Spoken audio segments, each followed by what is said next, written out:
¿Listo? Entonces,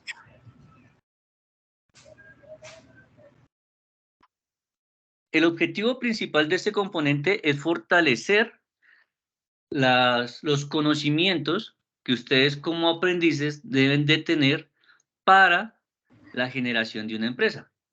Y entonces debemos saber qué es un comerciante, qué es una empresa, cuáles son los diferentes tipos de sociedades, qué es un registro mercantil, cuáles son los principios básicos de la administración que debemos tener en cuenta para manejar nuestra empresa. Porfa, muchachos, apaguemos los micrófonos. Aló. Estamos escuchando la conversación por allá atrás.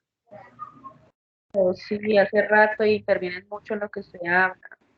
Entonces, eso es la introducción a la constitución de la empresa. ¿Listo?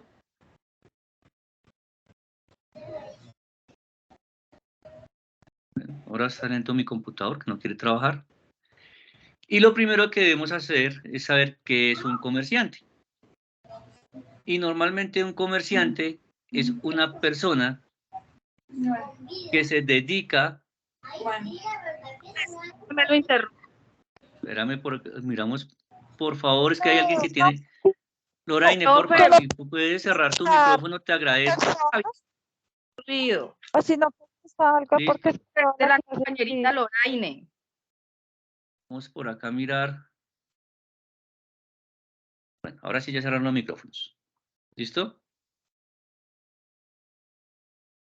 Vamos a entender cuáles son los deberes, los derechos y las obligaciones que tienen todos los comerciantes.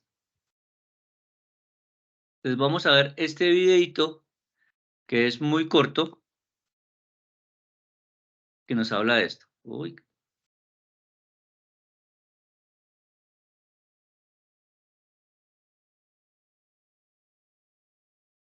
Concepto y calidad. De acuerdo con el Código del Comercio, son comerciantes las personas que profesionalmente se ocupan en alguna de las actividades que la ley considera mercantiles. La calidad de comerciante se adquiere aunque la actividad mercantil se ejerza por medio de apoderado, intermediario o interpuesta persona. Interpuesta persona hace referencia a personas naturales o jurídicas que representan a la empresa. Por tanto, en las sociedades comerciales se nombra a un representante legal que comúnmente es el denominado gerente y representa la voluntad de la junta directa aplicando políticas administrativas y contables en la organización. Bajo efectos jurídicos, se considera comerciante a quien obra bajo las siguientes condiciones. 1. Se encuentra registrado en la Cámara de Comercio y obtiene el registro mercantil. 2. Cuando tenga un establecimiento abierto al público.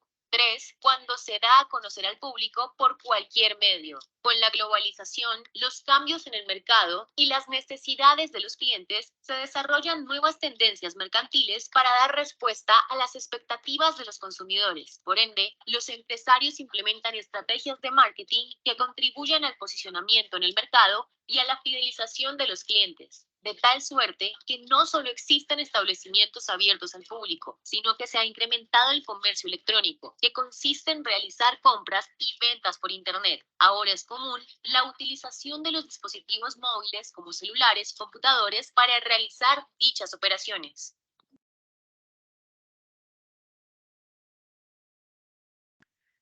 ¿De este videito tenemos alguna duda? ¿O está Bueno, claro? no, profe, todo está claro. ¿Alguien tiene dudas? Sí, una Cuéntame. pregunta. ¿Cómo Dime. es como para aclarar más? O sea, por ejemplo, un emprendimiento que está registrado con Cámara de Comercio, así no facture con IVA, aún así se le denomina comerciantes. O sea, cualquier tipo de comercio que esté registrado ante Cámara de Comercio, independientemente, si es empresa, si no es empresa, si es una persona natural que solamente tiene un negocio pequeño, es comerciante. Sí. Comerciante es tanto persona natural como persona jurídica. ¿Cuál es la diferencia entre una persona natural y una persona jurídica? La persona natural somos nosotros. Cada uno de ustedes es una persona natural. La persona jurídica, ¿qué es? Es cuando hay una constitución de empresa. La persona jurídica no tiene movimiento. La persona jurídica no hace las ventas o no hace las compras. Lo hace a través de una persona natural, que es la que tiene el movimiento. ¿Está claro la diferencia entre persona natural y persona jurídica? Sí, señor. Listo. Sí, profe.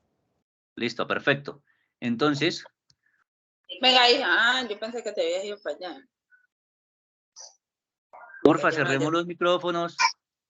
Ay, Gracias.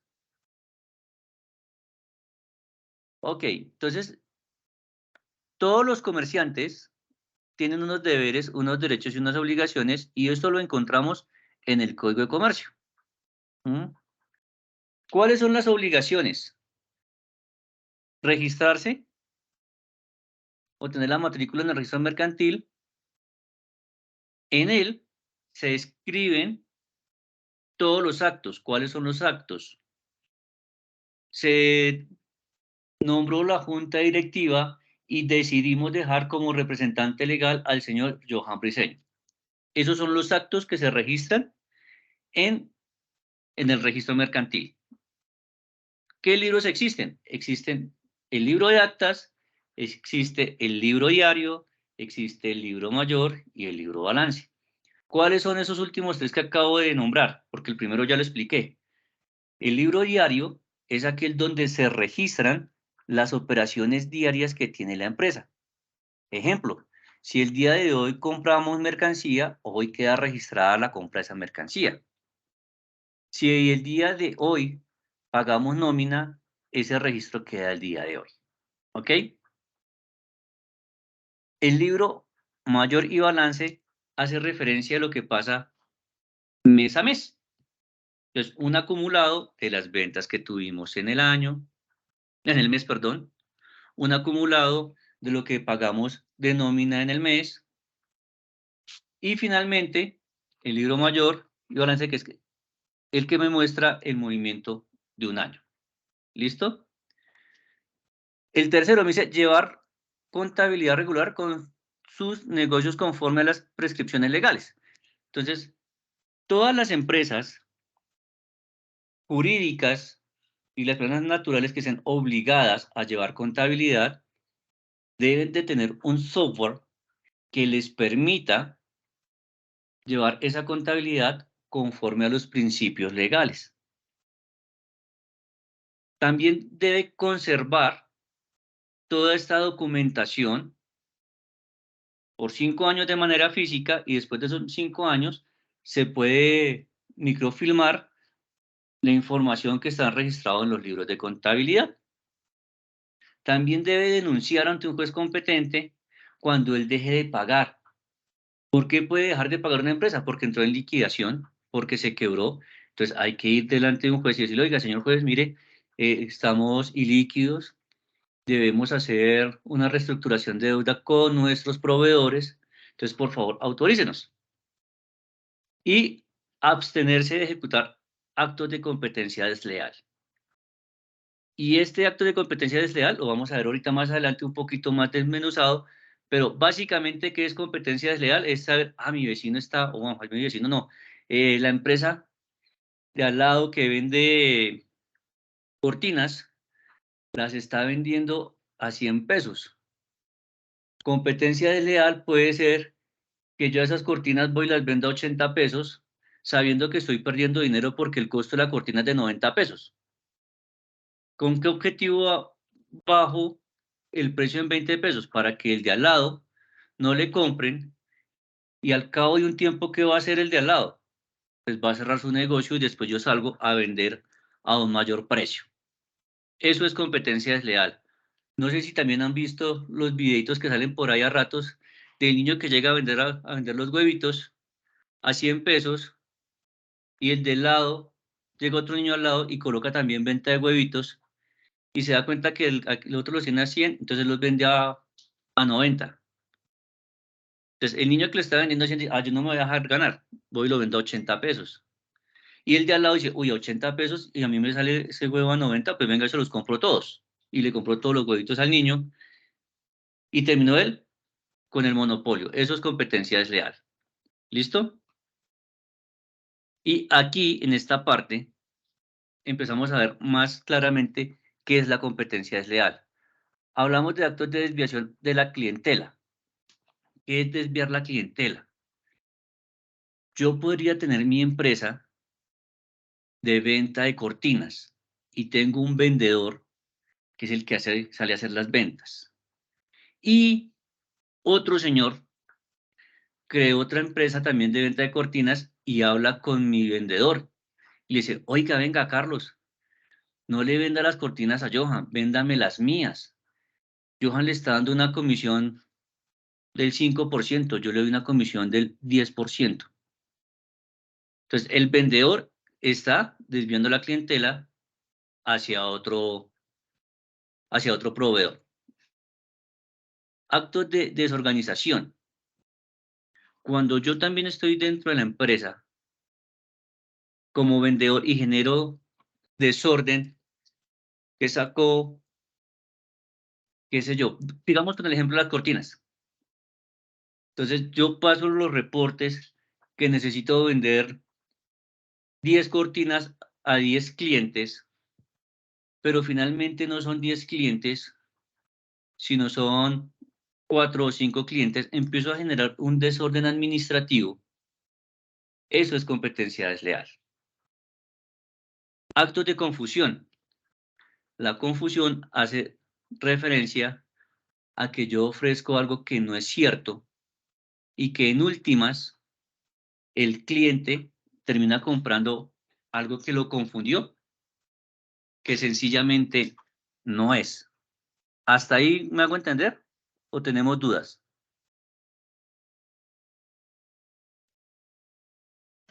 Sin dudas. Todo bien, No, profe. sí, señor. Listo, sigamos entonces. Está claro, profe. Listo. Actos de engaño. Está bien. ¿Los actos de engaño cuáles son? Profe, qué pena ahí, disculpe, buenas noches. Mi nombre es Jonathan. Profe, de Jonathan, ¿cómo pronto vas? una de descompetencia desleal es, por ejemplo, que en otras, pues en muchas empresas le compran a un proveedor a un empleado que, por ejemplo, hurta, digamos, digamos, materia prima de la empresa y la vende más económica. Entonces eso, pues, fuera de que sería desleal, eso ya es un delito. Ese podría configurarse como una competencia desleal, es decir, en una fábrica de colchones, pues uno de los empleados hurta colchones, los vende a un almacén más económico, eso también se consideraría desleal. Sí, Gracias. señor. Porque se está comprando una mercancía a un menor precio y sabiendo que es robo, eso también es competencia desleal. Ah, Actos listo, de muchas gracias. engaño. ¿Cuáles son los engaños? Si yo estoy vendiendo un automóvil y les digo, no, es que ese automóvil hace 150 kilómetros por galón, pero realmente el automóvil solamente hace 50.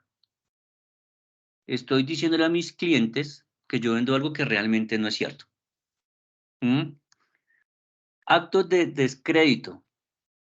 ¿Y cuál es el descrédito? Hablar mal de mi competencia. Entonces, si quiere, vayamos con el mismo tema de los autos. Yo digo que mi carrito hace los mismos 150 kilómetros por galón y es cierto. Pero el de la competencia hace 200. Pero yo hoy les digo en la propaganda, no es que ese auto solamente hace 100 kilómetros por galón. Mi automóvil es más eficiente. Estoy desacreditando la competencia. Y lo podemos amarrar con el siguiente, que son actos de comparación. Yo podría comparar los dos productos siempre y cuando diga la verdad. Pero cuando yo estoy omitiendo información o estoy dando información errónea, estoy induciendo al cliente a que compre lo mío porque estoy comparando lo que no es realmente cierto. Actos de imitación. Entonces, lo más fácil de los actos de imitación son los tenis. Eso es competencia desleal. Que yo vendo las Nike y el otro vende las Nike. Pero los modelos son exactamente iguales. Eso es imitación. Explotación de la reputación ajena. No, es que yo estuve trabajando para Conti Autos, pero realmente yo nunca trabajé con ellos. Entonces, estoy explotando la experiencia que tiene ese concesionario de autos para yo vender los míos. Violación de secretos. Dependiendo de los cargos de gerencia, tiene acceso a información privilegiada. Entonces, si yo salgo de una empresa con esa información privilegiada a montar una empresa que hace exactamente lo mismo, utilizando esa información, estoy haciendo competencia desleal. Inducción a la ruptura contractual. Como yo sé que Johan es muy buen vendedor, pues empiezo a llamarlo y a seducirlo diciéndole, oiga, Johan, yo aquí le voy a pagar más de lo que le paga Pepito. Véngase a trabajar conmigo. Ahí estoy ayudando a la ruptura contractual. La violación de normas. Voy a colocar un ejemplo de los cigarrillos. Normalmente los cigarrillos, los que fuman, el espesor del cigarrillo es alrededor de 12 micras. Y la norma dice, no puede ser inferior a 12 micras. Si yo hago cigarrillos más gruesitos, estaría violando las normas. Otro ejemplo, los automóviles hoy en día deben de cumplir con unas emisiones de carbono. Si yo hago esos vehículos nuevos que estén por encima de esa emisión de carbono, pues estoy violando la norma y estoy haciendo competencia desleal. Y pactos desleales de exclusividad.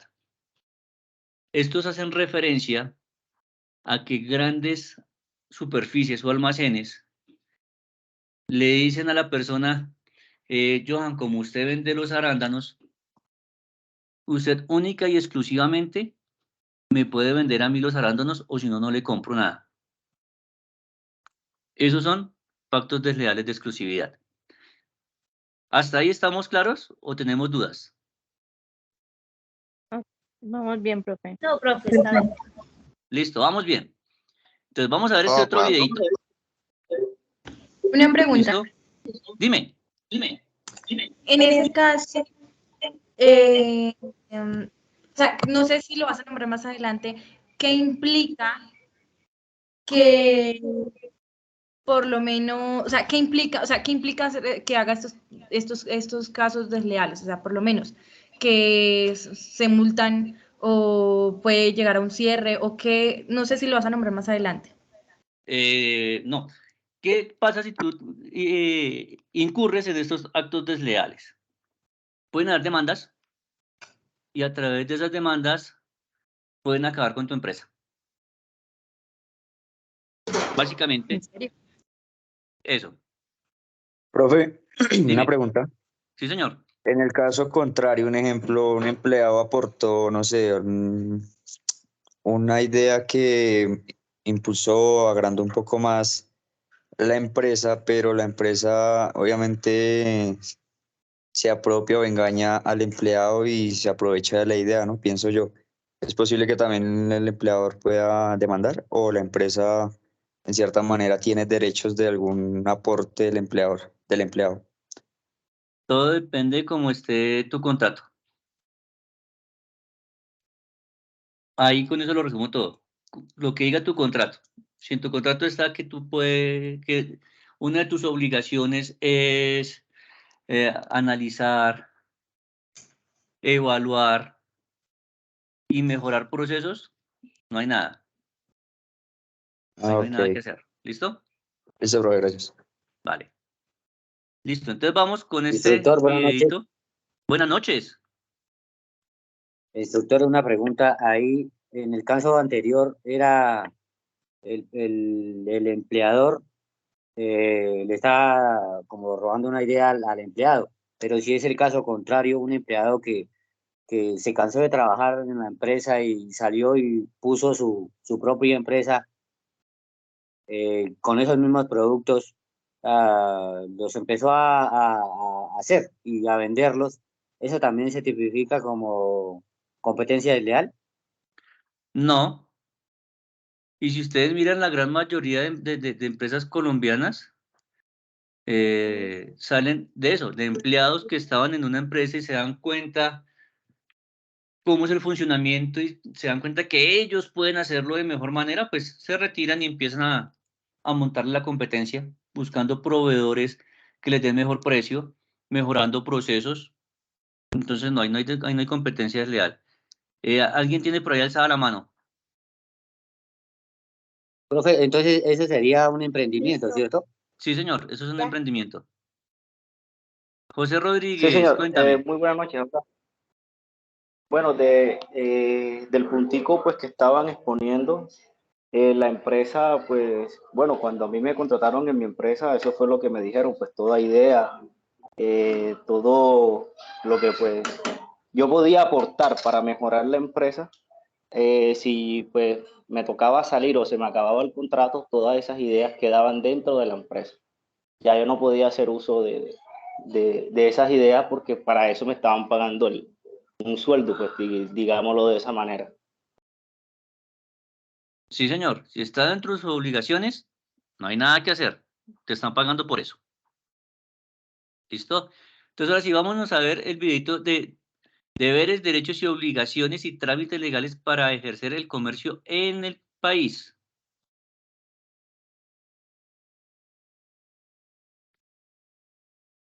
Legales para ejercer el comercio. Verificar el nombre de la empresa y obtener el certificado de homonimia. Hoy en día, este trámite se puede realizar de forma virtual. Su objetivo es evitar que existan dos nombres con las mismas condiciones. Ah, bueno, quedó claro que es homonimia. Es no tener dos empresas con el mismo nombre. Es el primer paso. 2. Obtener el registro único tributario, el cual se tramita ante la DIAN. A través de este se asigna el número de identificación tributaria. 3. Realizar el registro mercantil ante la Cámara de Comercio en la jurisdicción donde se encuentra domiciliada. Para ello, es importante identificar el tipo de empresa o sociedad. Posteriormente, diligenciar y presentar el formulario de registro único empresarial social RUES. 4. Matricular la empresa ante la Secretaría de Hacienda para obtener registro de industria y comercio. 5. Adquirir el certificado de sanidad, el cual indica que el establecimiento cuenta con los estándares de salubridad exigidos. 6. Certificado de bomberos, que tiene como objetivo la seguridad de los colaboradores mediante la identificación de riesgos. 7. Certificado de estudio de uso de suelos, expedido por las oficinas de planeación. 8. Paz y salvo de Saico y Asimpro para el pago de derechos de autor e intérpretes musicales. 9. Afiliar al... El de Saico y Asimpro aplica única y exclusivamente cuando yo tengo una empresa abierta, o más bien un establecimiento comercial abierto al público. Ejemplo, un restaurante, un bar, una cafetería. Podría tener una empresa de fotocopiado y si tengo música ahí todo el tiempo, debería pagar Saico y Asimpro. Continuemos. Seguridad social y aportes para fiscales, empresas promotoras de salud, EPS, fondos de pensión, administradora de riesgos laborales, ARL, cajas de compensación, Instituto de Bienestar Familiar, ICBF, y Servicio Nacional de Aprendizaje, SENA. Como se puede observar, para iniciar actividades como comerciante se deben cumplir una serie de requisitos exigidos por las entidades de control y supervisión. Entre ellos se encuentran los requisitos comerciales, tributarios y laborales.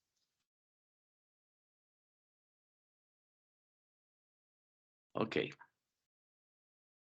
Y entonces aquí en la parte de abajo nos cuentan cómo sería el tema de la constitución de la empresa. Indiscutiblemente, lo primero que hacemos es buscar en Cámara de Comercio que nuestro nombre no exista, o sea, el tema de la homonimia. Posteriormente a eso, nosotros nos vamos a la DIAN y aquí vamos a tener el registro único tributario, que es el documento que nos entrega la DIAN, donde ante los ojos de la DIAN ya estamos constituidos. Y cuando nos emiten este registro único tributario, la DIAN nos entrega nuestro NIT. Y el NIT es básicamente el número de identificación de la empresa. Así como los colombianos tenemos nuestro número de identificación a través de la cédula, los que somos mayores de edad, o el registro civil de los menores de 7, 8 años y la tarjeta de identidad de los jóvenes entre 8 y 17 años, las empresas también tienen un número de identificación. En la DIAN también nos van a preguntar de cuál es el código SIU. Y el código SIU básicamente es la actividad económica a la cual se va a dedicar la empresa o la persona natural. Por eso aquí nos están hablando de la persona natural. ¿Quiénes somos o quién es la persona natural? Y aquí hacen claridad en el Código Civil que es un individuo de la especie humana. Eso quiere decir que si yo soy un rico excéntrico y digo, no, es que voy a hacer una empresa y el dueño de la empresa va a ser mi perrito porque es que yo no tengo hijos, no señor, no puede ser el perrito el dueño de la empresa, tiene que ser un individuo de la especie humana. Hablamos de la persona jurídica, que era lo que les contaba anteriormente, que es una persona que no tiene movimiento, que es ficticia y que por consiguiente necesita tener unas personas naturales para que le den movimiento a la empresa. Hablamos de razón social, que es el nombre que le vamos a dar a la empresa. Pero también puede haber razón comercial y entonces acá van a existir dos nombres. Por ejemplo, los que hacemos mercado en ARA, el nombre comercial es ARA, pero el nombre o razón social es Jerónimo Martins. Son dos nombres diferentes, pero la razón social, la empresa Jerónimo Martins dijo, no, voy a crear un nombre comercial para que la gente me identifique más fácilmente. ¿Mm? Es como Tener- estilo los cantantes, ¿cierto, profe? O sea, que se ¿Cómo? cambian, es como ¿Estilo estilo el qué? cantante, es como estilo el cantante, o sea, que pone como un nombre más comercial, más llamativo al público, ¿no? Totalmente de acuerdo. Es eso. Entonces, esa es la diferencia entre razón social y razón comercial. ¿Mm? Luego hablamos del registro de las personas naturales. Entonces, hablamos que debemos mirar el registro RUES, que habíamos dicho anteriormente. ¿Cuál es la RUES? ¿Quién se acuerda?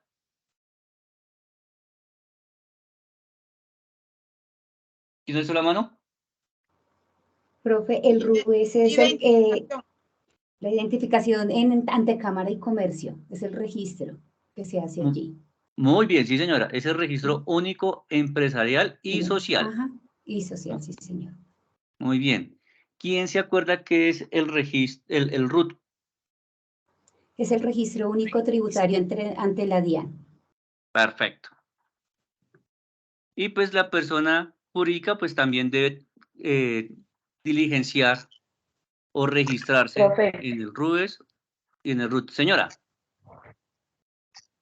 Profe, tener en cuenta la diferencia, ¿no? Hay gente que de pronto confunde el RUT con el RUN.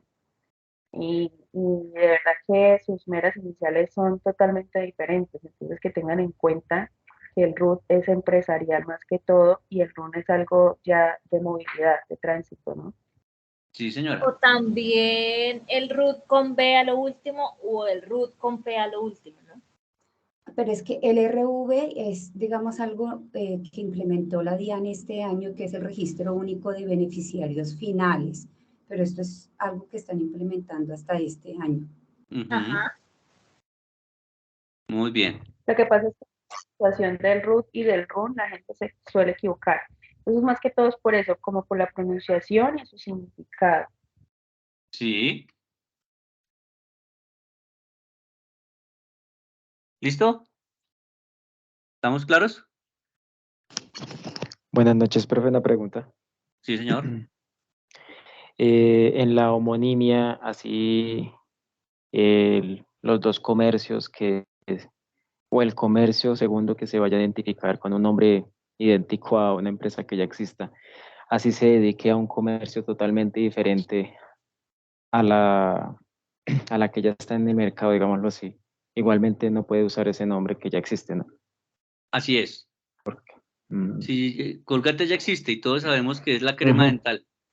Pero entonces sí, decir, no, es que voy a crear una empresa que se llama Colgate que se va a dedicar a vender cerveza. No, el nombre ya está registrado y es intocable.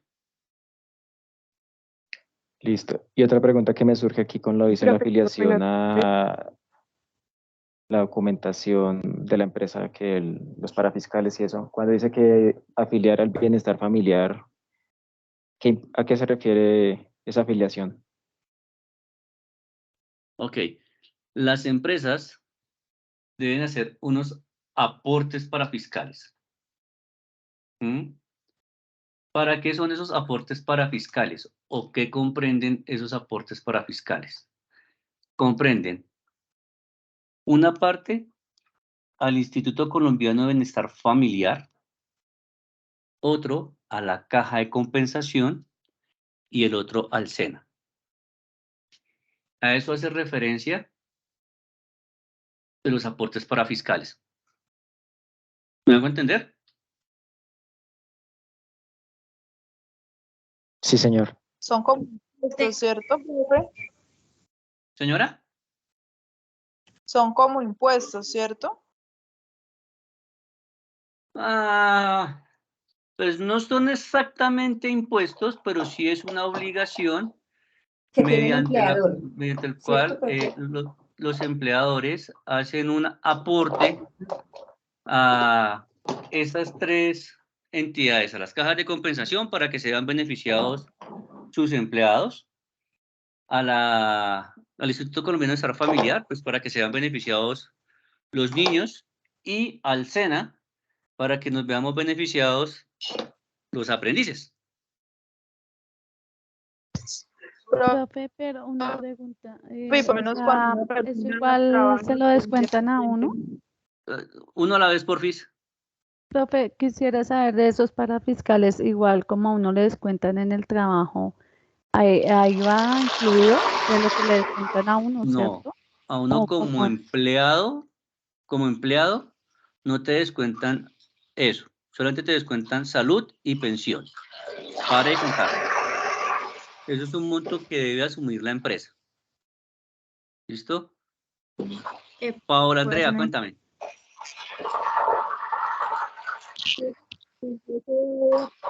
Cuando uno hace, digamos, un contrato, pero como trabajador independiente, No te escucho. también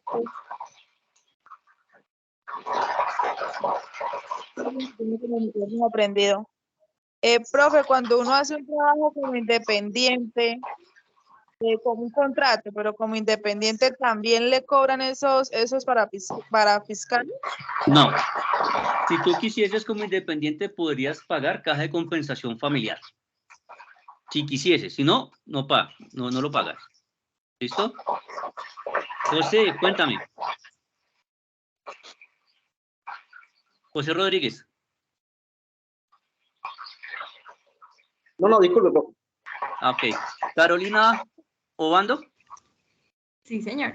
cuéntame. Bueno, quiero que me aclares porque pues yo trabajé en una empresa en la cual liquidamos todo el tema de seguridad social y Sí. habían empresas que estaban exoneradas del tema de SENA, ICBF y ICBF, o sea, solamente pagaban hasta la caja de compensación y lo que era SENA y ICBF no, o sea, lo que me decían cuando me llamaban era es que yo estoy exonerada de eso, la empresa tiene unos beneficios. O sea, ¿eso aún sigue existiendo? Pues yo trabajé eso del 2016. No sé si aún existe esa exoneración en algunas empresas y de qué equivale eso. Sí, son empresas que están exoneradas porque tienen menos de 10 empleados. Oh, ya entendí. Entonces están Sí, ya. exoneradas de eso. ¿Listo? Ok, bueno. Ok. Jimena. Jimena Camargo, Buenas noches. Sí, buenas señor. noches. Buenas noches. Yo tengo, bueno, es que creo, no sé si la respuesta es la misma a la compañera anterior. ¿Toda empresa debe pagar esos mismos parafiscales? Me refiero, digamos, una pequeña empresa, mediana o grande, ¿todas pagan los mismos parafiscales? Sí, señora. Ok, 4, y la 3 y otra 2. pregunta, Señora. y la otra pregunta es, si dos empresas, digamos, tú decías que Colgate, pero entonces si Colgate Limitada o Colgate SA, ¿se podría? No. El Tampoco. nombre Colgate ya está siendo utilizado sin importar su apellido, y me hago referencia al apellido. Limitada, SA, SAS, en comandita simple, como tú quieras, no puedes. El nombre ya está limitado. Ok. ¿Listo? Ok, muchas gracias. Vale. Lina Camargo, cuéntame. Profe, estos parafiscales, básicamente, ¿en qué benefician las empresas? O sea, tengo En nada. entendido, no sé si me equivoqué, buena respuesta, Es un, pero no, tengo entonces, entendido claro, que no casi beneficia en siempre nada. estas... Es una carga laboral que tienen las Ujú. empresas por tener empleados. ¿Quiénes se han Ah, beneficiado? ok. Perdón, digamos que eso es como un aporte obligatorio de las pequeñas, de la pequeña, grande, de la pequeña, mediana y grandes empresas. Sí, señora, es un aporte obligatorio de las empresas. ¿Qué benefician las empresas? No, realmente nada. Podríamos ser un poquito más generosos y decir, no, sí, es que me veo beneficiado porque tengo aprendices del SENA. Pero pues realmente ese no es el objetivo de esos aportes de pagos para fiscales. Viviana Guevara, cuéntame. Con eso continuamos.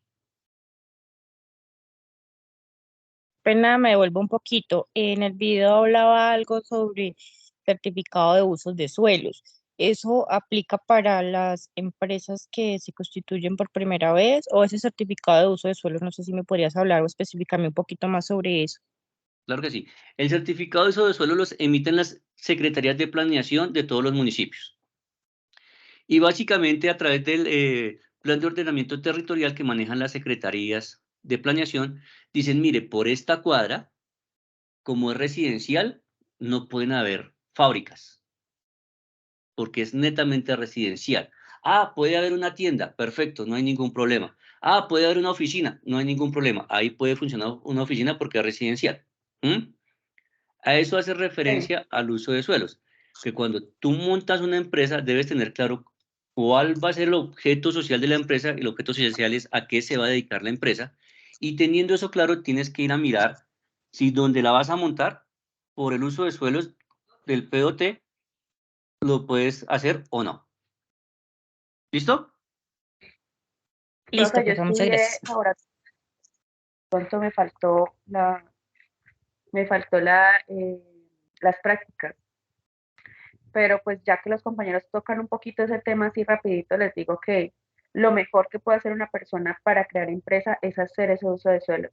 Créanme que de alguna manera se podrían evitar muchos problemas porque muchas veces hay empresas que son creadas en suelos, o sea, que no se puede, lo que dice el profesor. Si está ahí, si ustedes, por ejemplo, ven en alguna parte de casas solamente de un solo piso, es porque solamente se pueden construir casas de un solo piso. O sea, en sí, realmente tener este certificado de suelos, créanme que se van a, o sea, van a tener una empresa para mucho tiempo sin problema alguno en cuanto a resistencia pues de su construcción. Cuando lo estudié me di cuenta de muchas cosas y créanme, en el mismo SENA también lo hizo con un técnico de laboratorio de suelos y el estudio que se le hace profundamente al suelo cuando de verdad es una persona que se lo hace, se dan cuenta el porqué de tantas edificaciones con problemas, el porqué se cuartean las paredes, el porqué de muchas viviendas que de pronto se derrumban. Obviamente para todo el mundo no es un secreto que construyen personas en lugares donde no deben construir, pero el hecho de que este certificado de suelos esté dentro de un programa empresarial créanme que es lo mejor que uno puede tener para poder contar con una empresa segura en el lugar donde vayan a construir. Listo. Entonces, continuemos. ¿Qué son las cámaras de comercio y para qué sirven? Entonces, las cámaras de comercio las creó el gobierno nacional. Estas tienen personería jurídica propia y se encargan de registrar la matrícula mercantil de las empresas y hacerles seguimiento. Eso es básicamente lo que hacen las cámaras de comercio. ¿Listo? Acá están como hablándonos más profundamente de los objetivos de las cámaras de comercio, pero pues realmente, comercialmente, hablando, uno estando afuera, no le interesa mucho conocer mucho las cámaras de comercio. Eso no tiene mayor relevancia en la vida laboral nuestra como auxiliares. ¿Mm? ¿Listo? Entonces, vámonos para el siguiente cuadrito. Entonces, aquí vamos a hablar de la empresa. ¿Qué es una empresa? ¿Dónde está toda su contextualización desde el punto de vista tributario, financiero? Permitir, acá están. ¿Listo? Entonces, vamos a ver este videito.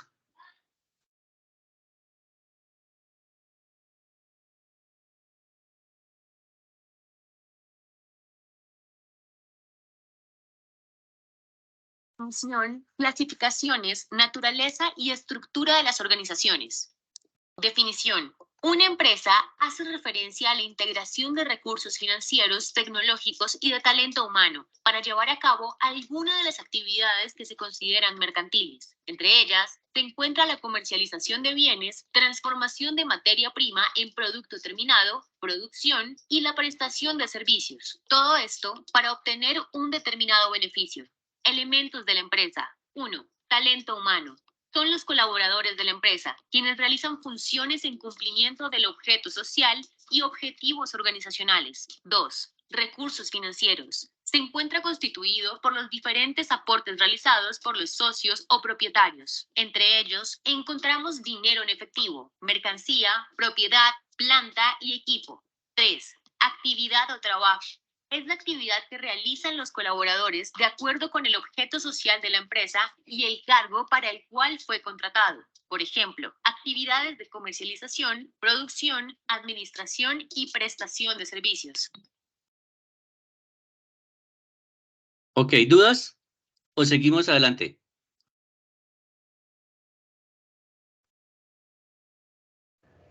Seguimos, profe. Listo. Entonces, vamos a hablar de la clasificación, naturaleza y estructura de las organizaciones, o sea, las empresas. Según su objeto, vamos a tener empresas sin ánimo de lucro y con ánimo de lucro. ¿Cuáles son las que tienen un ánimo de lucro? Son aquellas las que se constituyen con el objetivo de ganar dinero y de distribuir ese dinero a los socios. Y las otras son sin ánimo de lucro, que son básicamente fundaciones que no persiguen ganar dinero, sino más bien hacer acciones que buscan el bienestar de un grupo de personas. ¿Listo? Ahora hablamos de según sus actividades. Entonces encontramos 4 o 5 tipos de actividades. Las agropecuarias, o sea, las que tienen que ver con el campo. Las mineras, o sea, las que hablan de explotación del recurso del subsuelo. Las industriales, que son las que toman una materia prima y la transforman en un producto final. Las comerciales, que son las que compran y venden bienes. ¿Cuáles son los bienes? Pueden ser zapatos, medias, camisas, casas, carros. Y empresas de servicios, que son aquellas que, valga la redundancia, prestan un servicio como de transporte, de contadores, de abogados, de educación. Ahora hablamos según la procedencia de su capital. Y entonces vamos a encontrar en este 3 tipos de empresas que son privadas, que quiere decir que el dinero lo ponen personas naturales que no tienen nada que ver con el Estado.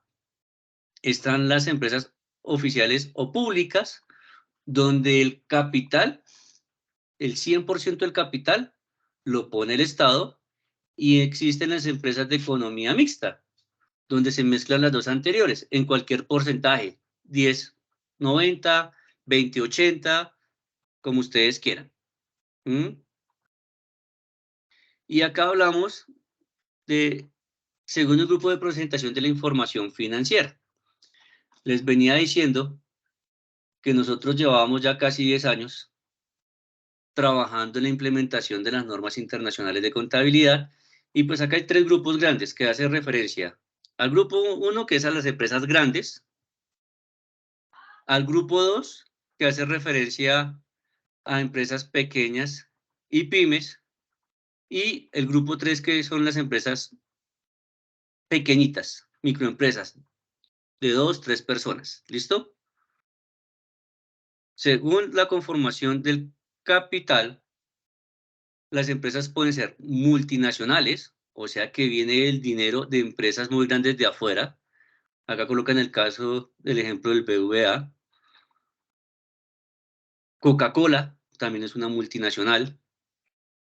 Hablamos de grupos económicos, y esos grupos económicos son empresas que son de un mismo o de unos mismos socios, y los ejemplos más claros son los de Luis Carlos Sarmiento Angulo o el Grupo Santo Domingo, a través de Bavaria, a través de Hamburguesas El Corral, entre otros.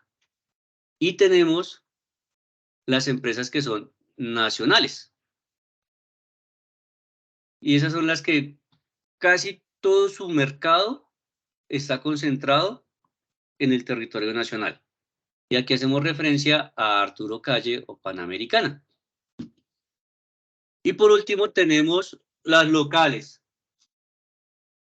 que las locales son las empresas que funcionan en cada uno de nuestros municipios. Según su naturaleza, pueden ser personas naturales o jurídicas, y ya hemos hablado de estas dos y cuáles son sus diferencias. Y aquí pues hablamos del tamaño, que tiene que ver o está asociado con las NIF. Entonces hablamos de grande, mediana, pequeña y microempresas. ¿Listo? ¿Hasta aquí tenemos preguntas?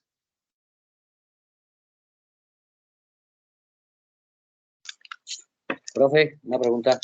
Señor. Ahí sí que se refiere a lo de las NIF. Y digamos, una pequeña empresa tiene que manejar esas normas, o eso va dirigido a todas las empresas.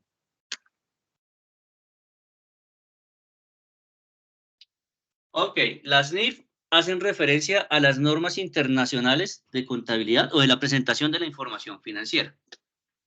Y en Colombia ya es obligatorio que todas las empresas, llámese grande, mediana, pequeña o microempresa, deben regir sus estados financieros y sus movimientos financieros a NIF. Si su merced con una empresa pequeña de 3 empleados se va a un banco a pedir un crédito, un préstamo, le van a pedir estados financieros con base a NIF. Entonces, la respuesta es sí, están obligados. ¿Listo? ¿Alguna otra pregunta? Profe, Señora. nos van a enseñar, Profe, el curso nos van a enseñar a ver ese proceso, ¿cierto? Dentro de lo que he visto, sí hay un pedacito de NIF, que es la parte básica de las NIF. Lo vamos a ver más adelante. ¿Listo? Una pregunta. Señora. ¿Una empresa, digamos una persona natural, está obligada a tener NIF o no es obligado? Pues no manejan como personas naturales eso. Si eres una persona natural obligada a llevar contabilidad, sí, debes llevar NIF. ¿Y por qué podrías estar obligada a llevar contabilidad? 1, por tus ingresos y 2, por el patrimonio.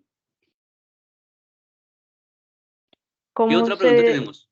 Señora. ¿Cómo sé pues, cuáles son los ingresos que ya debo tener NIF según, pues, a ver si ya me veo obligada a tener NIF según mis ingresos? Sí.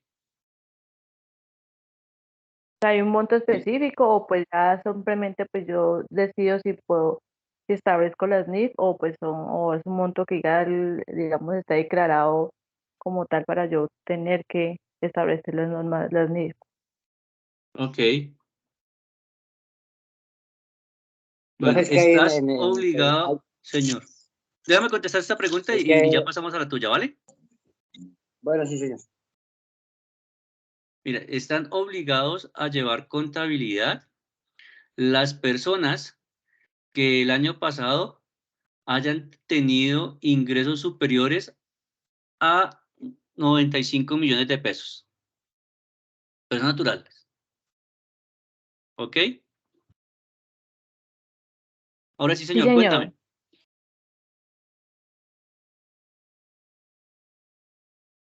Ahora, también depende de la actividad económica a la que tú te dediques. Por ejemplo, si yo soy exportador, compro carros, los arreglo, carros clásicos los arreglo y los mando para Estados Unidos o cualquier otro país. Como soy exportador, estoy obligado a llevar contabilidad, independiente de mis ingresos. Entonces puede ser por ingresos o por la actividad económica que tú desarrolles. Una pregunta. Sí, señor, cuéntame. Para el tema de los ingresos, un ejemplo, hay una entidad que está revisando el tema de los ingresos, un ejemplo, yo estoy facturando 100 millones en la empresa, pero yo no los registro ni los llevo en libros contables. De pronto hay una empresa que viene y revisa y si estoy facturando de esos 100 millones, ¿tengo alguna consecuencia legal? El único que está autorizado para ver tus movimientos y decir que eres una persona natural obligada a llevar contabilidad es la DIAN. ¿Y cómo la DIAN se da cuenta de eso? La DIAN utiliza un software que se llama Muisca. En el Muisca, todas las empresas naturales y personas jurídicas obligadas a llevar contabilidad deben contarle a la DIAN a quién le vendieron, a quién le compraron, a quién le retuvieron, a quién le hicieron pagos el año inmediatamente anterior. ¿Eso qué quiere decir? Que si tú vendes los 100 millones y se lo vendes a empresas que están obligados a llevar contabilidad, la DIAN te va a mandar una carta diciéndote, oiga, Johan, imagínese que Induminer, Servigg, Symbiotic Energy, en esas 3 empresas usted facturó 150 millones de pesos. Por favor, empiece a llevar contabilidad y pague IVA. Eso lo hace la DIAN. Y de esa manera se entera. Pero si su merced le vende a Johan Briceño, que no estoy obligado a llevar contabilidad, le vende a Kelly, que no lleva contabilidad, le vende a Segundo Montañez, que no lleva contabilidad, así es muy difícil que la DIAN se dé cuenta que tú vendiste 100 millones de pesos, porque tú le vendes a personas naturales que no están obligadas a llevar contabilidad. Ahora, ¿que deberías hacerlo? Sí deberías, porque ya está la norma que dice, señor, si usted vendió más de 100 millones de pesos el año pasado, está obligado a llevar contabilidad. Y pues podrías correr el riesgo de que la DIAN de alguna manera se entere, pero es muy difícil porque pues no está la información exógena. ¿Queda clara la respuesta a tu pregunta? Sí, profe, muchísimas gracias. Listo. Instructor. Señor.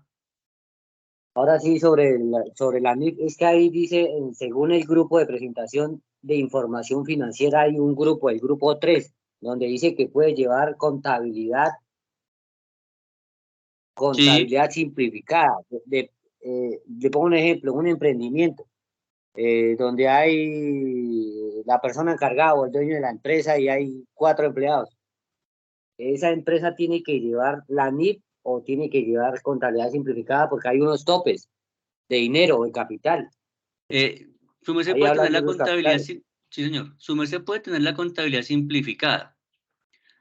Lo que pasa es que las NIF tratan de mostrar de la forma más real posible los estados financieros.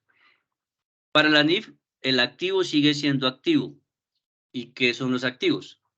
Son todas las cosas que posee la empresa. ¿Qué puede poseer la empresa?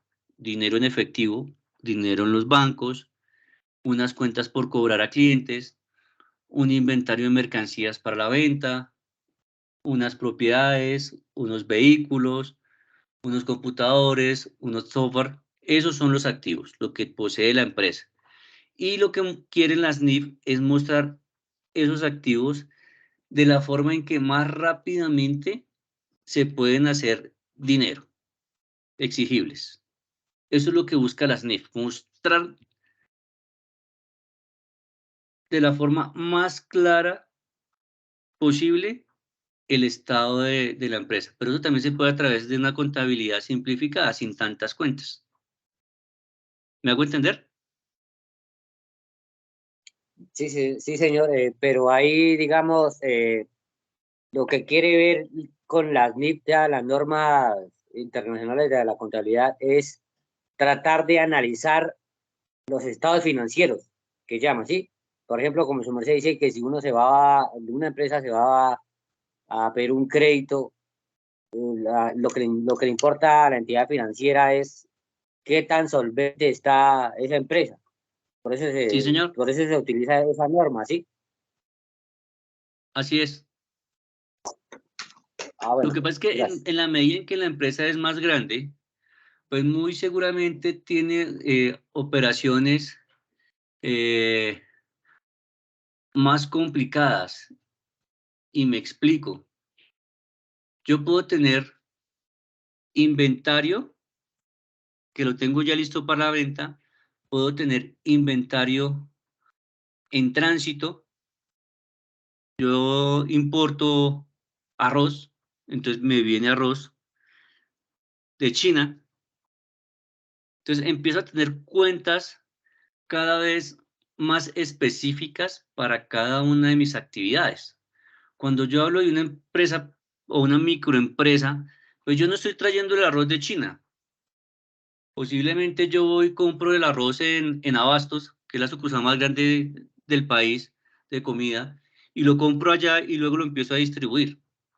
Entonces, mi operación es más sencilla. A eso hace referencia a las NIF. ¿Me hice entender? Sí, señor. Gracias.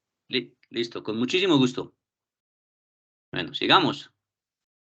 Entonces, sociedad, concepto, clasificación y requisitos para constituir y liquidar la empresa, porque así como la creamos, así como nace, también puede morir una empresa.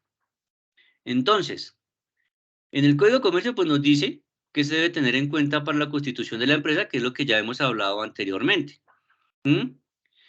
Y hablamos ahora de su clasificación. Y bueno, acá tenemos un pequeño error, porque una empresa puede existir con una sola persona. No necesariamente todas las empresas son sociedades colectivas. Existen empresas que son las SAS, Sociedad de Acciones Simples, y una sola persona podría tener una empresa SAS. No acá como dice que mínimo 2 socios. Entonces, acá hay un tema que se debe corregir. ¿Listo? Responsabilidad de los socios. Los socios pueden responder solidaria e ilimitadamente por las operaciones. ¿Qué quiere decir eso? Si hacemos una sociedad en comandita simple, ¿qué quiere decir en comandita simple? Que uno pone plata y el otro pone el trabajo. Entonces el que pone el dinero responde solamente solidariamente hasta por el monto que puso. Y el que hace el trabajo que no puso dinero, él sí responde ilimitadamente hasta con su patrimonio cuando la empresa entra a quiebra. Razón social. Se forma con el nombre completo o solo el apellido de alguno o algunos de los socios seguidos de la expresión y compañía, hermanos e hijos o cualquier otra analogía que utilicemos. La conformación del capital es, valga la redundancia, lo constituye el aporte de los socios. Y luego hablamos de las causas de la disolución o liquidación. Entonces, una de esas puede ser por la muerte de uno de los socios. Cuando uno está constituyendo la empresa, dentro de la constitución pone los artículos y dentro de esos artículos uno puede plasmar eso. Vamos a hacer esta empresa hasta cuando se muera alguno de los socios. Por incapacidad sobreviviente de alguno de los socios. ¿Qué quiere esa incapacidad? Cuando alguno de los socios, por algún motivo, tiene una incapacidad que no le permite seguir laborando, ahí podríamos acabar con la empresa, liquidarla. Por la declaración de quiebra de alguno de los socios. Cuando alguno de los socios está quebrado económicamente, no tiene cómo responder, también podría liquidarse la empresa. Por la enajenación forzada del interés de alguno de los socios en favor de un extraño. O sea que alguno de los socios vendió su porcentaje a un extraño y los otros le dicen, oiga, no, espérese porque es que la sociedad lo hicimos los tres y quedamos en que cuando alguno de los tres se retiraba, la empresa se acaba. Por renuncia o retiro de alguno de los socios. Lo mismo, alguno de los tres socios dicen, no, yo me voy, estoy cansado, esto no funciona, no sirve, me voy, se acabó. Y aquí empezamos a hablar. Profesor, Dime. qué pena. También Señora. hay otra causal de liquidación que es al no cumplir con su hipótesis de negocio. Es decir, de pronto no está ejerciendo su actividad pues, económica y esto es una de las causales de liquidación de una sociedad. Así lo contempla el Código de Comercio. Sí, Por señora. eso también se puede llevar a liquidación una sociedad. Tiene toda la razón. Y aquí empezamos a hablar de los diferentes tipos de sociedades. Hablamos de 5 tipos de sociedades. La primera es... Y se me fue. En comandita simple. ¿Qué quiere decir eso? Intervienen 2 categorías de socios. Comanditarios, que es lo que les estaba hablando ahorita, que es el que coloca el dinero, y el gestor o gestores, que son los que desarrollan la actividad. Un ejemplo, yo soy muy bueno trabajando la madera, pero no tengo el capital para comprar la maquinaria, sacar en arriendo el local y comprar la materia prima.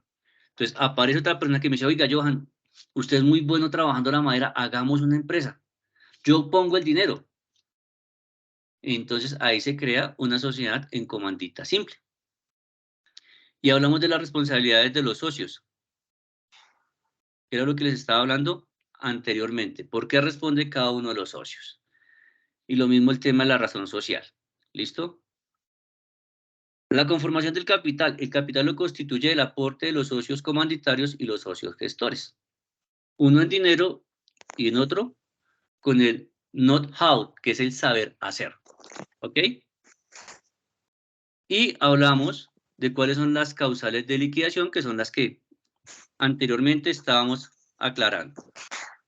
Ahora, nos vamos a las sociedades en comandita por acciones, donde también intervienen 2 tipos de socios. Uno comanditario, que es el que hace los aportes de capital, y el otro es el gestor.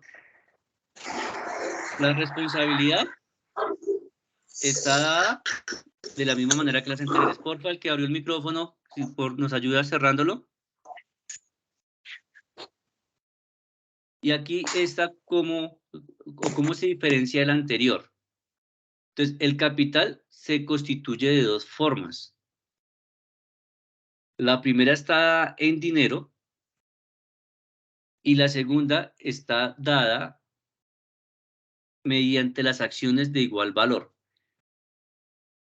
En la anterior solamente estaba la constitución del dinero, no se generaban acciones de igual valor.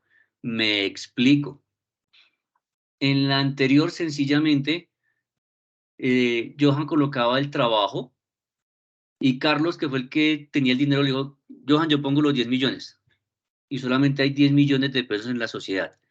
En esta, que es la comandita por acciones, se sacan las acciones. Entonces decimos, Johan y Carlos, bueno, vamos a hacer la empresa, vamos a aportar yo, Carlos, los 10 millones y Johan va a aportar su trabajo y su trabajo vale 10 millones de pesos.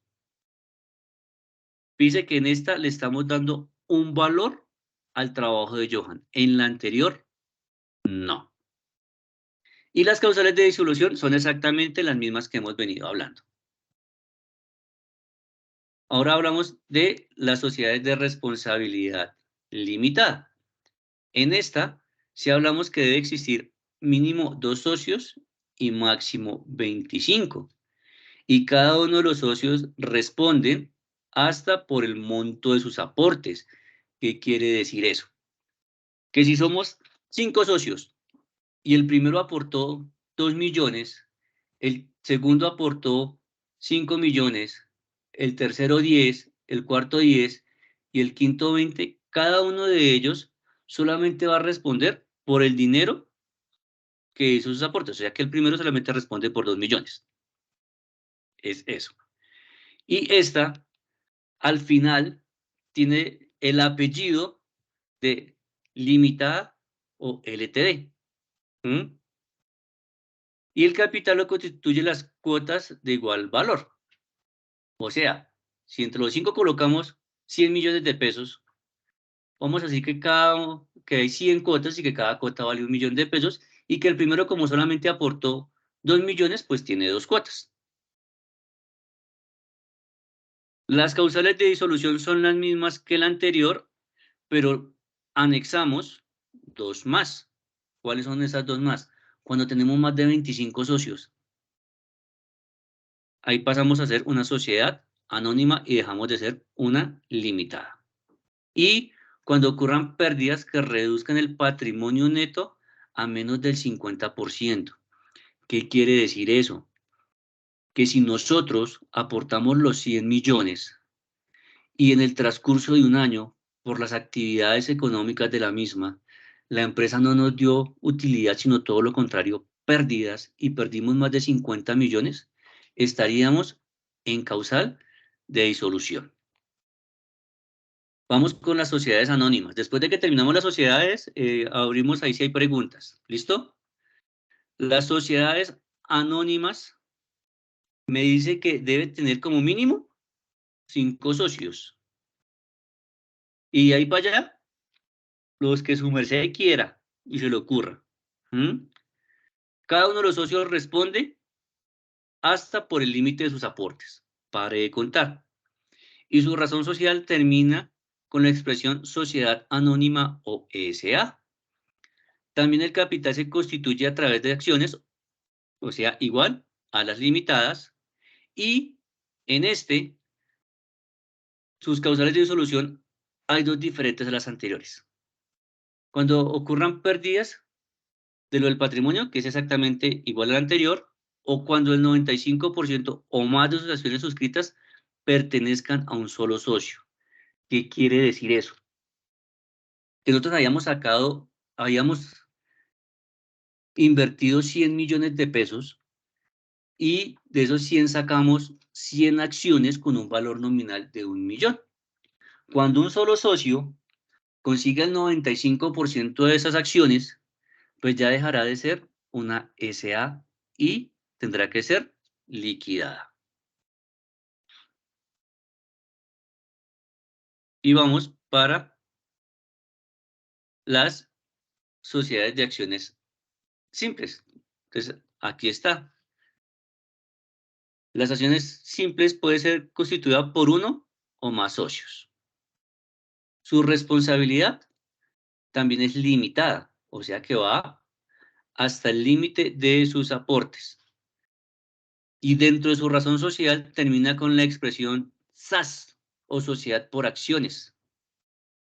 El capital lo constituye el mismo número de acciones del capital que se puso.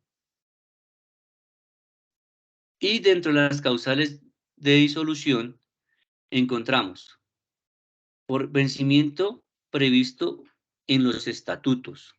¿Qué quiere decir eso? Que si nosotros hacemos una SAS donde dice que va a tener una duración de 10 años, pues transcurridos los 10 años, pues hay que liquidar la empresa, porque esos son sus estatutos. Por la imposibilidad de desarrollar las actividades previstas en su objeto social, que es lo que nos estaba comentando anteriormente nuestra aprendiz. Por la iniciación del trámite de liquidación judicial.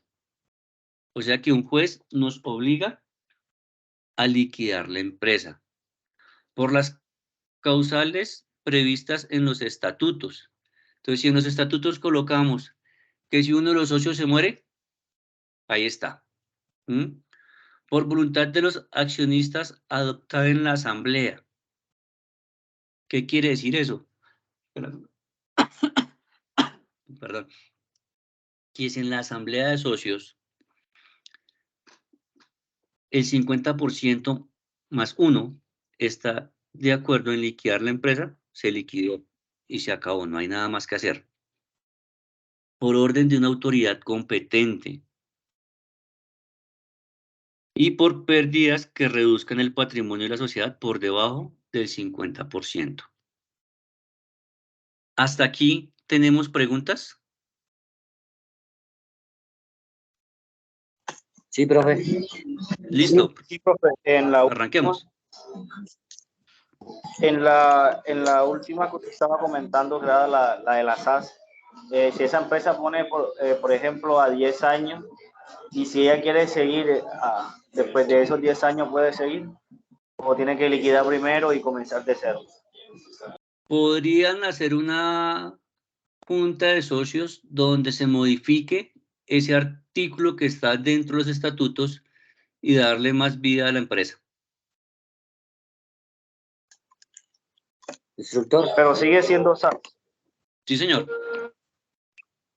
Pregunta. Instructor, es que no entiendo ahí lo de las acciones. Cuando se quiere formar una empresa, hay aportes de maquinaria, de muebles, de dinero, de mercancías. Esos aportes que hacen los socios, ¿cómo se convierten en acciones? Listo. ¿Cómo se transforman en acciones?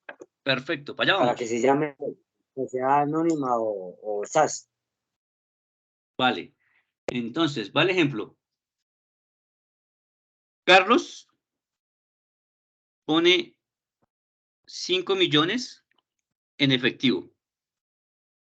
Johan pone 10 millones en mercancía, de la que usted quiera, cualquier tipo de mercancía. Antonio pone un vehículo que vale 10 millones de pesos. Y José pone una bodega que vale 50 millones de pesos. Eso quiere decir que los 4 socios hicieron unos aportes de 75 millones de pesos. Con eso empezaría a trabajar la empresa. Ese sería los activos de la empresa. Ahora, el patrimonio son los 75 millones. Pero dentro del patrimonio vamos a hablar de las acciones. Para no complicarnos, vamos a decir que una acción vale 1 millón de pesos. Eso quiere decir que tendríamos 75 acciones. Como Carlos puso 5 millones, eso nos representa 5 acciones. Johan, que había puesto 10 millones en mercancía, tiene 10 acciones. Antonio, que puso un vehículo de 10 millones, ya no tiene un vehículo de 10 millones, tiene 10 acciones que le representan 10 millones y José, que había puesto 50 millones en un local, ya no tiene 50 millones, tiene 50 acciones. Esa es la forma en que pasamos el dinero a acciones. ¿Sí queda claro? Sí, señor. Profe. Listo, pregunta. Profe, entonces, ¿qué pasará con el Pero otro ahí- 25%? No entiendo. O sea, la total de las sumas da un 75% de acciones. ¿Qué pasaría con el otro 25%? No, señor. Ahí nos da 75% de acciones, nos da 75 acciones y 75 acciones es el 100% de las acciones. Porque Ok, cada ya. acción vale 1 millón de pesos y los aportes de los socios fueron de 75 millones. Eso quiere decir que 75 acciones es el 100% de las acciones. Señor. Instructor, pero ¿cuál es la diferencia entre la limitada y la de por acciones? O sea, en referente al tema que estamos tratando de que se convierten en acciones, en la limitada también se convierten en acciones, no, eso sí es Sí, señor. dinero o capital normal. No, la limitada también se convierte sus aportes de dinero en acciones. Entonces, cuando nos sentamos en las juntas directivas de las limitadas, de las SAS, de las sociedades anónimas, ahí no estamos hablando de, no, es que yo tengo 50 millones de pesos, no, yo tengo 50 acciones. Y con 50 acciones en el ejemplo anterior, quiere decir que yo soy dueño, mal contado, del 70% de la empresa. O sea que lo que yo decida, se hace, porque tengo la mayoría. ¿Me hago entender? Sí, señor, pero eso aplica para todas las empresas, de todos los ejemplos que vimos, aplica Sí, para señor. todas las empresas, las acciones. Así es. Se va a manejar, se va a utilizar el término acciones. Sí, no señor. No se va a utilizar el término de dinero, sino se va a No. decir usted tiene tantas acciones. Así es. Profe, una pregunta, y cuando la empresa llega a quedar, o sea, a acogerse a la ley de insolvencia, ¿ahí cómo se haría? Ahí, ¿cómo sería? Muy buena tu pregunta. Vamos a hablar de esta misma empresa que paga los 75 millones de pesos. ¿Listo? Entramos a ley de insolvencia y tenemos que liquidar nuestra empresa. Y estamos debiendo 100 millones de pesos. Entonces, ¿cómo hacemos para pagar esos 100 millones de pesos? Pues lo primero que debemos hacer es coger nuestros activos y pasarlo a dinero. Y entonces la empresa responde por los 75 millones. Y ustedes me van a preguntar, oiga, profe, ¿y el resto de plata que se quedó perdiendo, quedó volando? Pues no, porque es que los socios tienen que responder hasta por el monto de sus acciones. O sea que cada uno de ellos, en caso dado, tendría que sacar lo que hace falta para pagar sus pasivos. ¿Me hago entender? Sí, señor. No, profe, ahí no. Profe, o sea que en sí, dependiendo la cantidad de acciones o el patrimonio que haya ha dado, tendrá también entonces que, como por así decirlo, colaborar. Por ejemplo, el que tuvo 50 millones de pesos tiene que colaborar más que los otros. Así es. Porque él es dueño de un porcentaje mayor, es dueño del 70% de la empresa mal contado. Pues eso también puede entrar a ser contraproducente, ¿no? El tener mayor participación o capital dentro del porcentaje de empresa a la hora de generar una liquidación o algo, pues se va a ver más afectado, ¿no? Por supuesto. O sea, tiene como más riesgo. Entre más así como aportes tiene tenga. más derecho a ganar, tiene Claro, más, entre más aportes tenga, pues más estás arriesgando. claro, así como más gana, también puede perder más. Pero ustedes lo están viendo desde el lado negativo, porque si lo miramos desde el lado positivo, pues si yo soy el que más aportes y si estamos facturando al año 1.000 millones de pesos y yo soy dueño del 70%, uy, pues madre, me estoy quedando con 700 millones. Claro, el que más gana. Ah, ok. Así vive Entonces, sabroso. todo depende de cómo usted ponga las cosas. Si quiere el vaso medio vacío o medio lleno. ¿Listo? ¿Quedó claro? ¿Seguimos? Pregunta. Profe, una consulta antes de seguir.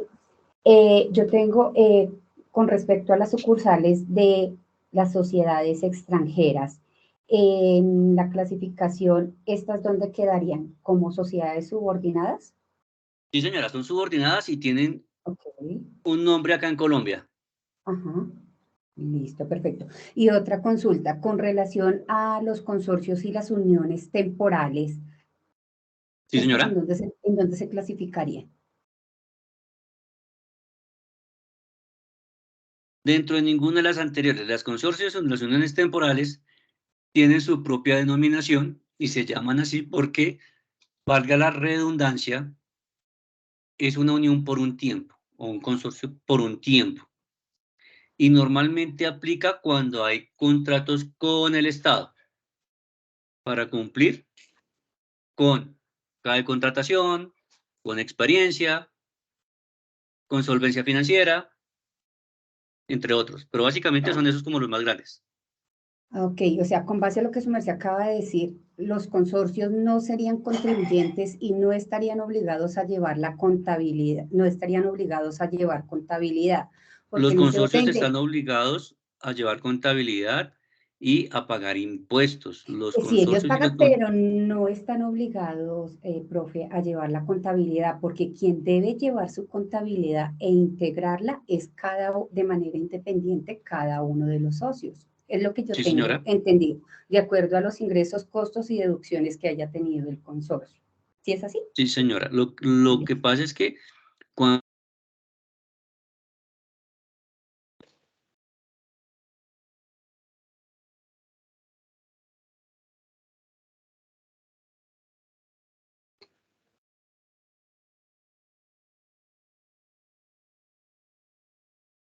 Profe, se fue el audio.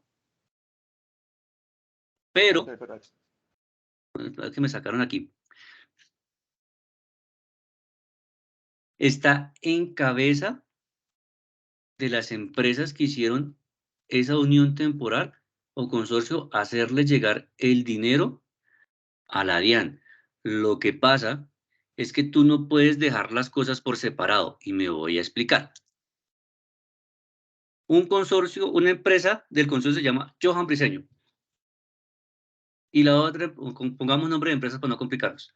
Una empresa se llama Symbiotic y la otra empresa se llama ServiGG. Y los dos se unieron porque van a hacer la pavimentación de 5 kilómetros.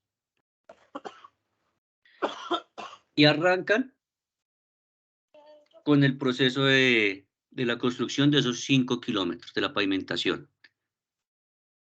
Ninguno de ellos, por aparte, va a decir, es que como en esta unión temporal yo tengo un 40%, solamente voy a registrar el 40% de mis gastos. No, la unión temporal recoge todos los gastos, hace todos los pagos, recoge el dinero y al final, lo que dé de utilidad, ahí sí va a coger un porcentaje para cada una de las empresas.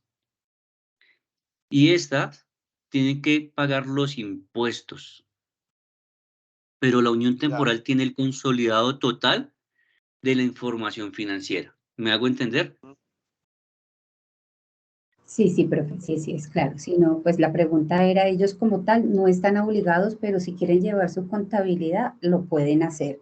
Y también es claro el concepto que ellos pagan, digamos, todo el tema de impuestos y también pues al final del ejercicio van a haber unas utilidades que la van a repartir de acuerdo a la participación que se haya registrado en el acta o en el acuerdo consorcial. Así es. ¿Listo? Entonces, vamos a hacer acá un repaso rapidísimo de qué es lo que debemos tener en cuenta para constituir la empresa. Lo primero es identificar su nombre. Lo segundo es la clase o tipo de sociedad que estamos conformando. Y ya sabemos que están limitadas a SA, comandita por acciones. Posteriormente a eso, vamos a identificar el domicilio de la sociedad. O sea, cuál va a ser la ciudad principal donde va a desarrollar su objeto social. ¿Y cuál es el objeto social? El objeto social es la actividad económica a la que se va a encargar la empresa. O sea, con qué vamos a generar la platica. Y vamos a hablar del capital. ¿Cuál va a ser el monto del capital? ¿Cómo va a ser su valor nominal de las acciones? ¿Cómo va a estar constituido? ¿Cuál va a ser el plazo para que los socios pongan su dinero? Hablamos de la forma. ¿Cómo se va a administrar el negocio? ¿Cuál va a ser sus orientaciones tributarias? Me explico. Hay empresas que están grabadas a la tarifa general, que es del 19%, pero hay unas que están exentas o excluidas. Exento es que no, que su porcentaje de impuesto de IVA es 0, y excluidos son que no tienen impuesto. O hay otras que tienen tarifa diferencial, como por ejemplo, se hace llamar hoy en día hipoconsumo. El hipoconsumo es del 8%. Entonces encontramos tarifas diferenciales. Debemos identificar la actividad económica o el objeto social de la empresa, qué tipo de tributación tiene, la época y la forma de convocar y constituir la asamblea, en qué fecha se va a convocar, cómo va a ser su convocatoria, si va a ser virtual, presencial. Vamos a hablar de la fecha en que se deben hacer inventarios, en la fecha en que se debe presentar el balance general.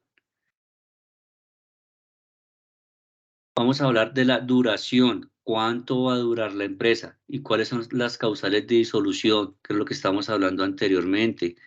¿Cómo se hace esa liquidación de la empresa? ¿Por qué se va a liquidar? Las diferencias que ocurran a los asociados entre sí, ¿cómo se van a solucionar? ¿Cómo se van a aclarar? Existe una decisión de laudos arbitrales, una Cámara de Comercio presta el servicio de arbitramiento. O sea que cuando los socios no están de acuerdo, ¿cómo se soluciona? Ahí está. Vamos a solucionar las diferencias. ¿Qué nombre le vamos a dar a nuestra empresa? ¿Con qué apellido? ¿Cuáles son las facultades de la empresa? Si está obligado a tener revisor fiscal, ¿en qué momento se da? Y todas las demás, los demás pactos que hagan los socios al momento de la constitución de la empresa. Y acá es un resumen súper rápido de lo que ya hemos visto anteriormente. ¿Listo? Esto que estamos viendo acá es lo que ya hemos hablado. Estamos hablando acá de la liquidación, que ya lo hablamos. Y todo el proceso de liquidación. ¿Listo?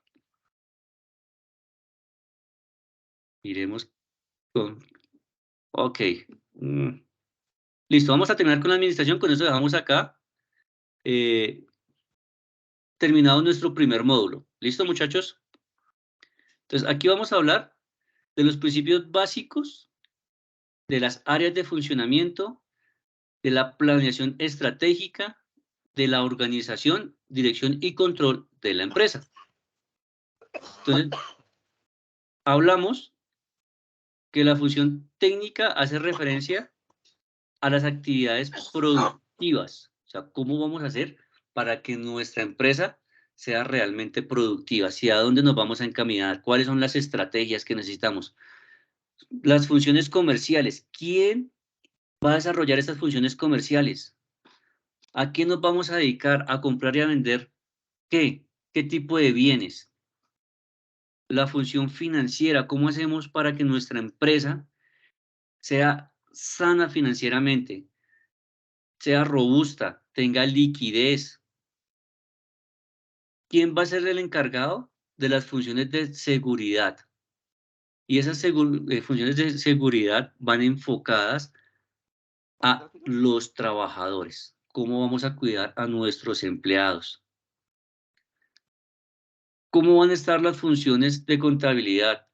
¿Cómo se relaciona esto de costo y beneficio dentro de la empresa? ¿Quién le hace el control a los recursos financieros? ¿Cómo están organizadas las funciones administrativas? ¿Quién hace la planeación? ¿Quién verifica que la organización esté cumpliendo con las decisiones de los socios? ¿Hacia dónde está direccionada? ¿Quién le hace control? Entonces, cuando hablamos de la planeación, vamos a hablar de 8 ítems importantísimos que debemos de tener en cuenta.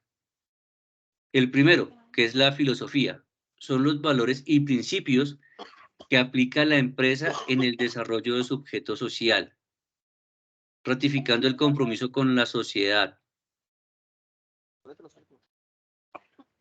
La misión es la razón de ser de la empresa, el motivo por el que está ahí. ¿Qué es lo que estamos vendiendo? ¿Por qué estamos vendiendo ese producto? ¿Qué nos hace diferentes a los demás? La visión es cómo yo me veo como empresa a futuro. ¿Cómo voy a llegar a ser el mejor de la ciudad o la empresa más reconocida del país? ¿Por qué voy a llegar allá? Vamos a tener claros unos objetivos estratégicos, que estos deben ser medibles y que se puedan cuantificar en el tiempo. Y me explico, no, es que vamos a hacer la empresa en 10 años con 500 empleados. Eso es un objetivo medible. Que tengamos unas políticas con unos lineamientos claros hacia el enfoque en la tecnología, al talento humano, al tema ambiental. Entonces, si estamos en una empresa verde, nos enfocaremos muchísimo en el tema ambiental. ¿Cómo vamos a hacer para que lo que nosotros produzcamos impacte de la menor forma posible el medio ambiente? Estrategias, que son las acciones que se implementan para el cumplimiento de los objetivos. O sea que estas estrategias están amarrados con estos objetivos. Si yo quiero tener los 500 empleados, ¿cuáles son las estrategias que necesito implementar para llegar allá? Ah, no, es que para tener los 500 empleados debemos tener dos fábricas de producción de papel, por ejemplo, para llegar a los 500 empleados. Debemos tener unos programas relacionados al conjunto de actividades, responsables, tiempos y recursos involucrados para llevar a cabo las estrategias. O sea, ¿quién es el encargado de medirme la cantidad de papel que sacamos para poder duplicar esa producción y llegar a los 500 empleados?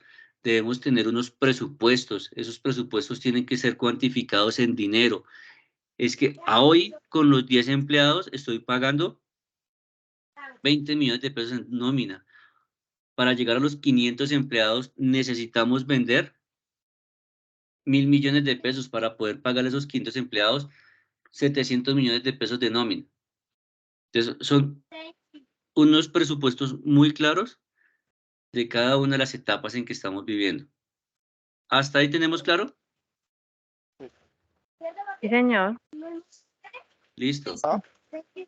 Dentro de las organizaciones, entonces tenemos unos organigramas que pueden ser lineales o militares. O sea que hay un solo jefe y debajo de ese jefe tenemos un subgerente y debajo del subgerente un jefe de departamento y siempre va así, en línea vertical. Tenemos también los organigramas lineofuncionales, donde empezamos a segregar funciones. Entonces yo ya no tengo que estar pendiente de todo, sino tengo un jefe de producción que tiene 3 personas que están encargadas, uno de comprar, el otro de hacer el proceso con esa materia prima y el otro de tener listo el producto terminado. Tenemos tipo staff, donde manejamos subdirecciones, donde tenemos asesores que le ayudan al director general a tomar decisiones, pero estos asesores no son jefes de ninguno de estos señores. El único jefe es el director general. Y matricial. O sea que tenemos unas matrices y podemos tener varios jefes. Entonces está el director y, por ejemplo, miremos que el de la dirección de planta y el dirección de ventas mandan al equipo de industriales. Y también dirección y finanzas, todos confluyen en este señor. Entonces, ese tipo de organigramas son matriciales. ¿Hasta ahí tenemos dudas?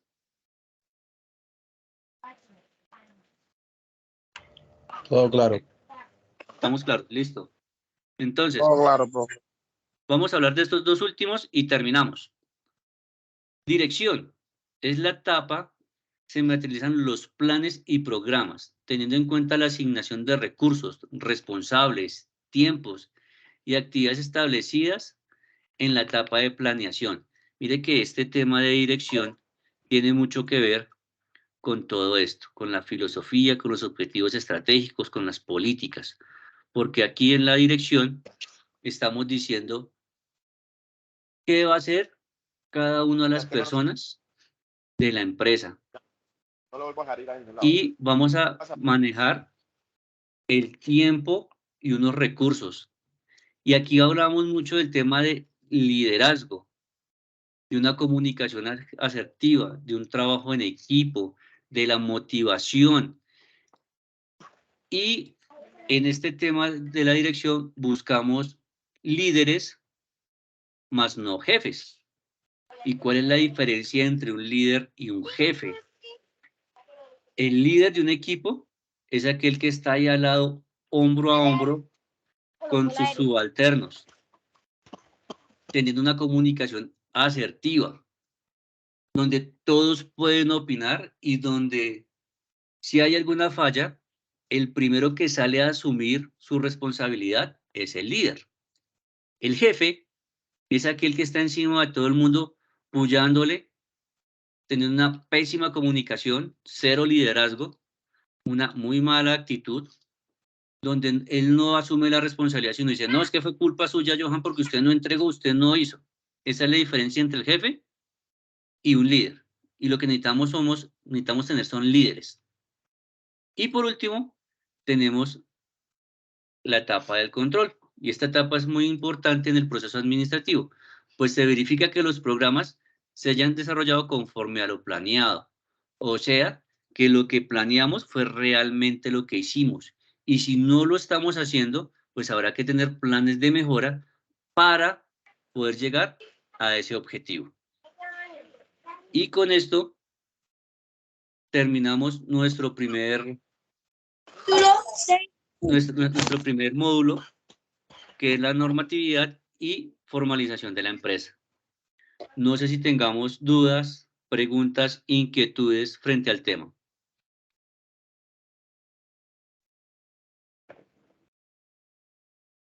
Instructor. Profe, una pregunta sobre este tema. ¿Hay que realizar algún trabajo? ¿Dónde lo podemos encontrar? No, frente a este tema no.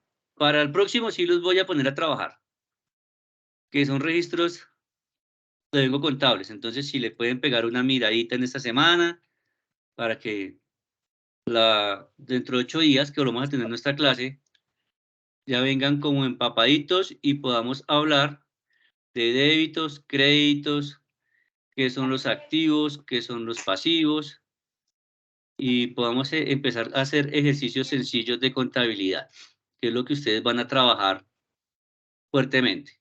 Pregunta, ¿Listo? profe. Señora. Una pregunta. Pero bueno, no vamos a tener actividades, pero sí nos van a evaluar este tema. Sí, señora. Listo. Claro que sí, las evaluaciones yo les estaré avisando con el tiempo prudente para que ustedes las puedan organizar y hacer. Profe, instructor, una pregunta. Dale. María, que tiene por acá la mano alzada. Ya, profe, ya le pregunté ahorita lo de la evaluación. Gracias. Listo, dale. Profe, una pregunta. Dale, David. ¿Qué sería una empresa de papel? ¿Qué sería una empresa de papel? Es una empresa que se constituye como si fuese una empresa normal, pero realmente no hay nada. No hay empleados, no hay oficina, no se compra ni una se vende empresa nada. ficticia. Sí, básicamente es eso. ¿Quién más? Profe, buenas noches. Buenas noches. Para las evidencias. Profe. Señor, cuénteme, José. En las evidencias que hay que enviar, hay un apartado donde dice que hay que crear una empresa y no sé, entre todas esas actividades que hay que enviar de este módulo que dice que es hasta el 30 de junio que hay plazo, nosotros tenemos que ir trabajando esa situación porque su merced nos dice que la otra semana nos va a poner a trabajar lo de activos y pasivos y eso, pero entonces las actividades que hay que enviar las Hay que vamos adelantando. Sí, señor. Sí, con lo que vamos viendo en clase tras clase pueden ir mirando cuáles son las actividades e ir avanzando de a poquitos. Podemos aprovechar que hasta el momento soy el único que está con ustedes acompañándolos mientras que ya el SENA termina todo el proceso contractual de los nuevos instructores para el tema de emprendimiento, de TICs. No sé si finalmente María Angélica nos va a acompañar en idioma extranjero. Entonces podemos aprovechar que todavía no tenemos tantos docentes ahí encima colocando trabajos para que podamos ir mirando qué es lo que debemos hacer. Y si tienen preguntas de eso que hay que hacer, con muchísimo gusto, yo les ayudo a aclarar todas esas dudas. Profe, Señora. bueno, profe, o sea que por lo menos lo que sale en las actividades en el cronograma, esas son las que debemos realizar, ¿cierto? Sí, señora, esas son las actividades evaluables. Sí, las que están ahí son las que vamos a evaluar. Pues que yo quiero que ustedes manejen podamos dedicar un poquito más de tiempo al tema contable. Ya esos son como sitios por aparte, ¿cierto? Son como, digamos, tareas por aparte. Sí, porque es que yo soy contador. Yo tengo auxiliares contables y lo que se está formando es para poder ser auxiliar contable, manejar la información financiera de una empresa. Entonces, quiero hacer como más énfasis en el tema práctico, sin desconocer que el tema teórico es importante y hay que conocerlo. ¿Listo? ¿Tenemos más preguntas o...? Sí, buenas noches. Buenas noches. Gracias, mi nombre es Mauricio Murcia. Es que tengo una inquietud respecto a lo que hemos leído y yo he adelantado y leído algo más sobre los temas que vienen en la actividad 2 y veo que hay una serie de tareas y como decía un compañero anteriormente que hay unos cronogramas y unas fechas para entregar trabajo, ¿sí? Pero no veo que se hayan dispuesto dentro de la misma, en el organigrama que tienen ustedes ahí en la plataforma. No sé si en estos próximos días nos llegan, porque sí hay una serie de actividades que yo creo, no sé si es mi caso, pero nos puede estar confundiendo porque hay muchas actividades, ¿sí? Entonces, si de pronto, no sé si nos ayuden con, es que la plataforma todavía no se ha terminado de organizar como para ir haciendo las actividades e irlas subiendo o las vamos guardando en carpetas adicionales porque creo que se nos puede generar un desorden, ¿no? Si no tenemos como un cronograma para ir desarrollando cada actividad porque se nos mezcla todo, no sé si me entiende la pregunta como tal. O sea, mi duda es que no está como conformada totalmente la plataforma en este momento. Sí, es que todas las que están ahí, por lo menos en la parte, profe, las en la fechas que parte están ahí de son fechas tentativas y sobre todo teniendo en cuenta que todavía no está la totalidad de los instructores que los van a acompañar. Entonces, esas fechas pueden ser susceptibles de modificación y muy seguramente va a ser así. Entonces, no se preocupen. Pueden ir avanzando, pueden ir leyendo, en lo que tengan dudas yo los voy acompañando y próximamente tendrán que estar llegando los nuevos docentes y dejaremos las fechas ya bien establecidas. Pero pues no se preocupen tanto por el tema de las entregas, que eso nosotros lo tenemos que manejar. Entonces, profe, el nuevo tema para la próxima clase son registro contable. Revisamos ese tema. Sí, señora, y los estaba mostrando por acá. Profe, disculpe. Profe, disculpe, en mi caso, pues tengo unas actividades acerca de Microsoft, del computador, la parte del computador y eso. Entonces, pues no sé si también esto es referente con lo que estamos dando. No, eso tiene que ver con el componente de TICS y en el momento todavía no tenemos docente asignado o instructor asignado a los TICS. Entonces, esa información pues todavía no la estamos manejando. Ok, muchísimas gracias. Ok, listo. Profe. Señora, última pregunta y nos vamos. Profe, esa sección quedó toda grabada, ¿sí? Es que yo entré como un poquito Sí, tarde. señora. Y, Claro o sea, que sí, llevamos 2 horas y cuarto de grabación. con respecto a esto, o sea, ahorita no hay ninguna actividad que toque entregar con su mesé. No. Para la próxima semana les estaré contando qué actividad tienen que empezar a trabajar para entregármela. Pero eso los compañeros En los compañeros esas se van mirando. Profe, para la asistencia. ¿Perdón? Para la asistencia. No, profe. Aquí aparece la asistencia. ¿Quiénes se Los compañeros conectaron? me desean salir a un grupo de WhatsApp. ¿Me puede facilitar el link, por favor? Buenas noches, profesor. Profesor, ¿cómo realizamos la asistencia? Generalmente lo hacemos por medio de un link que envían al chat. Pues mira que no sé cómo lo estás manejando con María Angélica, pero aquí el tema es, como es virtual, No, Sena profe, tiene claro que con la profe María Angélica asistencia. Era cuando Ella tenemos dijo que no iba, que la como asistencia no era importante. aplicación. Sí, porque es que mira, Es cuando el tema de la educación virtual funciona diferente a la educación presencial. En la educación presencial definitivamente hay que asistir en el horario en el que está estipulado. Con la educación virtual, cada uno asiste en el momento en que puede. Por eso las clases están grabando, por eso la información está en la plataforma. Son ustedes los que deben estar muy conscientes del autoaprendizaje, de la autodisciplina para este tipo de formación. Entonces, pues, el tema de asistencia no aplica. Acá aplica es el compromiso que cada uno de ustedes tiene por el aprendizaje. Así es, profe. Muchísimas gracias. Listo. Muchas gracias, muchachos, aprendices. Que tengan una muy buena noche, que descansen.